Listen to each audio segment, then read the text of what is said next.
السلام علیکم ورحمۃ اللہ وبرکاتہ. بسم اللہ الرحمن الرحیم. الحمد للہ رب العالمین.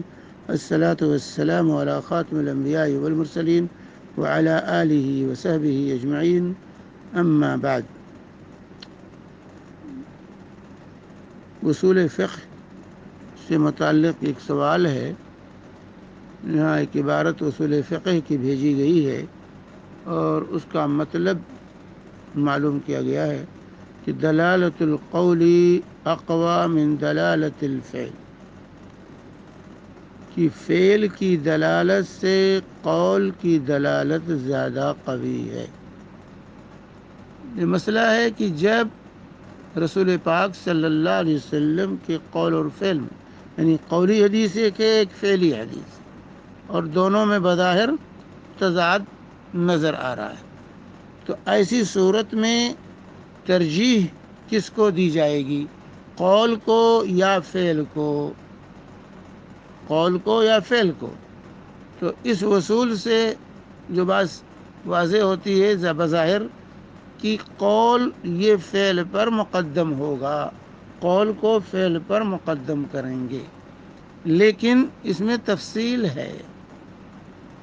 اول دیکھیں گے ناسخ و منسوخ تو نہیں ہے کہ قول منسوخ ہو یا فعل منسوخ ہو، اس کا پتہ لگائیں گے. اگر ناسخ و منسوخ کا معامل علم نہیں ہے، پتہ نہیں ہے، تو پھر اس کے اندر تطبیق دیں گے، توافق پیدا کریں گے قول اور فعل کے اندر. نہ قول کو چھوڑیں گے نہ فعل کو چھوڑیں گے، کیونکہ اگر احادیث صحیح ہیں قول و فعل، دیکھیے حدیث قولی حدیث بھی صحیح ہے اور فعلی حدیث بھی صحیح ہے، تو پہلے صحت کو بھی معلوم کرنا ہوگا کہ آیا دونوں حدیثیں صحیح ہیں یا اس میں سے کوئی ایک ضعیف ہے ایک صحیح ہے. تو اگر صحیح ہے تو صحیح مقدم ہوگا ضعیف پر، ضعیف کو چھوڑ دیں گے، صحیح پر عمل کریں گے.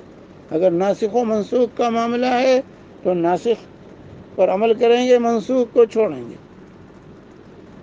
اور اگر تو نہ تو ناسخ منسوخ ہے، یہ بھی نہیں ہے، اور دونوں حدیثیں جو ہے، قولی حدیث جو ہے، فعلی حدیث ہے، دو کے دونوں جو ہے صحیح ہیں، اس میں ضعف نہیں ہے کسی ایک میں، تو پھر ایسی صورت میں دونوں کے درمیان تطبیق دیں گے، توافق پیدا کریں گے دونوں کو، تاکہ نہ قول چھوٹنے پائے نہ فعل چھوٹنے پائے، دونوں پر عمل کیا جا سکے. اور یہ توافق کی مختلف شکلیں، اس کی توافق پیدا کرنے کی مختلف جو ہے صورتیں ہیں کہ جو ہے جس طرح سے توافق پیدا کیا جاتا ہے. تو اگر نبی کریم صلی اللہ علیہ وسلم کا قول فعل جو ہے آپ کے قول کے خلاف ہے، جو ہے آپ کا فعل قول کے خلاف ہے، تو توافق کی ایک شکل یہ ہوتی ہے کہ فعل جو ہے اباحت کے لیے ہے، جو ہے اباحت کے لیے ہے، جو ہے ایسا کرنا مباح ہے، جو ہے قول کے خلاف جو فعل ہے تو فعل کو اباحت پر محمول کریں گے. جو ہے تو امر کو، جو امر کا جیسے صیغہ ہے قول میں، تو امر کو ندب اور استحباب پر محمول کریں گے. اللہ فرمایا ایسا کرو، اور ایک میں کہ اللہ کے نبی صلی اللہ علیہ وسلم ایسا کیا، ایسا کرو، ایسا نہ کرو، اور دوسرے میں کہ آپ نے کیا یا نہیں کیا. تو ایسی صورت میں اگر آپ نے کیا ہے تو اس کو اباحت پر، اور قول کو جو ہے ایسی صورت میں جو ہے ندب اور استحباب پر محمول کر کے دونوں پر عمل کریں گے. اسی طرح اگر نہیں ہے تو نہیں کو کراہت پر محمول کر لیں گے، کراہت سے اباحت کی طرف جو ہے نہیں کو کراہت پر محمول کریں گے، تحریم پر نہیں، اور فعل کو اباحت پر محمول کر لیں گے. یہ جو ہے اسی طریقے سے جو ہے اس طریقے سے دونوں کے درمیان توافق پیدا کرنے کی کوشش کی جائے، تطبیق دی جائے گی. اور یہ ماہر جو علماء ہیں علم حدیث کے اصول کے، وہ جو ہے اس سلسلے میں تمام دلائل کو سامنے رکھتے ہوئے اس طرح کا معاملہ کریں گے۔ اسی طریقے سے باب جو ہے کیا کہ قول جو ہے، بعض لوگوں نے کہا کہ جو قول جو ہے یہ فعل پر مقدم کیا جائے گا، جو اگر تطبیق کی توافق کی شکل نہیں پیدا ہو رہی ہے تب ایسی صورت میں قول کو فعل پر مقدم کیا جائے گا، کیونکہ قول میں اصل تشریح ہے۔ آپ نے کسی کے کرنے کا یا نہ کرنے کا کو کہا ہے تو اس کا مطلب ہے کہ تشریح ہے، یہ قول فی نفسہی تشریح ہے امت کے لیے کہ ایسا کرو ایسا نہ کرو، لیکن فعل جو ہے فی نفسہی امت کے لیے تشریح نہیں ہے، بلکہ نبی صلی اللہ علیہ وسلم کا وہ خاص عمل ہے، وہ آپ کا عمل ہے۔ اب عمل میں احتمال ہے، اس میں اقتدا ہے، اقتدا کی بنیاد پر فعل کو لیا جائے گا، فعل پر جو عمل کریں گے اقتدا کی فی نفسہی فعل میں تشریح نہیں ہے، بلکہ آپ کی اقتدا کہ آپ ہمارے لیے اسوہ ہیں، نمونہ ہیں، اس لیے تو چونکہ قول فی نفسی تشریح ہے اور فعل فی نفسی تشریح نہیں ہے، اقتدا کے راستے سے جو ہے ہمارے لیے جو ہے یہ پہلو اقتدا لازم آتا ہے، تو اس لیے قول کے اندر قوت زیادہ ہے فعل کے بنسبت، یہ مطلب ہے اس کا۔ اسی طریقے سے فعل کے اندر چونکہ خصوصیت کا احتمال پایا جاتا ہے کہ ہو سکتا ہے کہ آپ کے لیے خصوصی ہو سکتا ہے لازم نہیں ہو سکتا ہے، اس لیے جو ہے علماء کہتے ہیں کہ ایسی صورت میں تطبیق کی کوئی صورت نہ بن رہی ہو تو قول کو فعل پر ترجیح دیں گے، یہ مطلب ہے اس قول کا کہ دلالت القول اقوی من دلالت الفعل، قول کی دلالت فعل کی دلالت پر قوی ہے، فعل کی دلالت پر قوی ہے، اور جو ہے یہ تطبیق اور توفیق یہ علماء جو ہے وہ اس کو اختیار کریں گے، کس کو مقدم کیا جائے کس کو مؤخر کیا جائے۔ جیسے مثال کے حدیث کی مثال ایک سمجھ لیجئے کہ جو ہے نبی کریم صلی اللہ علیہ وسلم کا ارشاد ہے، بخاری مسلم کی متفق علیہ روایت ہے، اذا اتیتم الغائط فلا تستقبلوا القبلة ولا تستدبروها ولكن شرقوا او غربوا، یہ بخاری مسلم کی متفق روایت ہے، جو ہے ابو ایوب انصاری رضی اللہ تعالی عنہ سے، کہ جب تم قضاء حاجت کے لیے آؤ تو نہ تو قبلے کی طرف رخ کرو اور نہ قبلے کی طرف پیٹھ کرو۔ تو استقبال قبلہ اور استدبار قبلہ، یہ دونوں سے یہاں اللہ کے نبی صلی اللہ علیہ وسلم نے منع کر دیا، یہ آپ کا قول ہے، بخاری مسلم کی روایت ہے۔ اور دوسری حدیث عبداللہ بن عمر رضی اللہ تعالیٰ عنہ کی، یہ بھی بخاری و مسلم کی ہے، کہتے ہیں ارتقیت فوق ظہر بیت حفصہ، کہ میں اپنی بہن کے جو ام المؤمنین حفصہ کے گھر کے چھت پر لبعض حاجتی بعض ضرورت کے تحت چڑھا، فرأیت رسول اللہ صلی اللہ علیہ وسلم، تو میں نے دیکھا رسول پاک صلی اللہ علیہ وسلم کو، یقضی حاجتہ، آپ قضاء حاجت فرما رہے تھے، مستدبر القبلہ، قبلے کی طرف پیٹھ کیے ہوئے، وہ مستقبل الشام، اور شام کی طرف رخ کیے ہوئے، یہ بھی بخاری مسلم کی روایت ہے۔ اب دونوں قول اور فعل میں بظاہر تضاد ہے، واضح طور سے نظر آ رہا ہے، بظاہر تضاد نظر آ رہا ہے، تو اب ان دونوں پر عمل کیسے کیا جائے، اس میں کس کو ترجیح دیا جائے، تو اس سلسلے میں علماء نے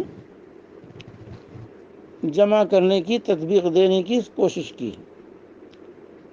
تو کچھ لوگوں نے کہا کہ قول جو ہے نبی صلی اللہ علیہ وسلم کا جو ہے قول کو فعل سے خاص کیا جائے، کیونکہ قول عام ہے اور فعل خاص ہے، تو ان میں سے کچھ لوگوں نے کہا جو ہے استدبار اور استقبال میں تفریق کی، یعنی قول یہ عام ہے، فعل یہ خاص ہے.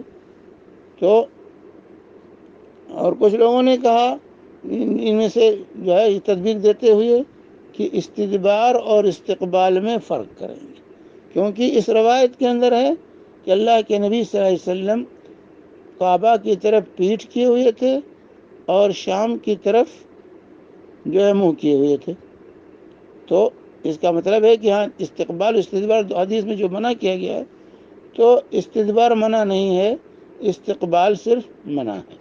ایک تو یہ استدبار اور استقبال میں تفریق کی جائے گی، اس طرح سے قول اور فعل دونوں کے اندر توافق پیدا کیا جائے گا.